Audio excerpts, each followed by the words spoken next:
brought you by Silver Pumps and Motors.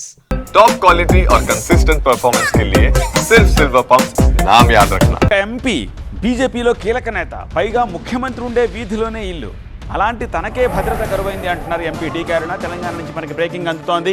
MP అయిన తనకే రాష్ట్రంలో భద్రత లేదు అంటున్నారు డీకే అరుణ. అర్ధరాత్రి డీకే అరుణ ఇంట్లోకి ఒక ఆగంతకుడు చొరబడ్డాడు. గంటన్నర సేపు ఇంట్లో ఉన్నాడు. ఆ ఆగంతకుడు ఎందుకు వచ్చాడో కూడా అర్థం కావట్లేదు అంటున్నారు ఎంపీ డీకే అరుణ. పోలీసులు ఇకనైనా తనకు భద్రత పెంచాలని కోరుతున్నారు ఆమె. గంటన్నర ఉన్నట్టు ఏ రూమ్ కూడా తెరవడానికి ట్రై చేసినాడు. మళ్ళీ నా బెడ్రూమ్ డోర్ అన్నా కనీసం తెరిచిందా మూసిందా అని ట్రై కూడా చేయలేదు. మరి ఎందుకోసం వచ్చిండు, ఏం రేపు ఎంతమంది రూమ్లు ఉన్నాయి, ఎంతమంది ఉందనో ఎందుకోసం వచ్చిండో ఇప్పటిదాకా అర్థం కాదు. ప్రభుత్వం కూడా ఇవన్నీ ఆలోచన చేయాలి. ఇప్పుడు ఒక విమెన్గా పార్లమెంట్ మెంబర్గా కూడా ఈరోజు ఇంత పెద్ద ఎత్తున సెక్యూరిటీ రీజన్స్, ఎందుకంటే ఈ సంఘటన చూస్తే సెక్యూరిటీ చాలా అవసరమైనటువంటి ఈరోజు అనిపిస్తుంది. ఎన్నడూ కూడా నేను బాధలు కాలే.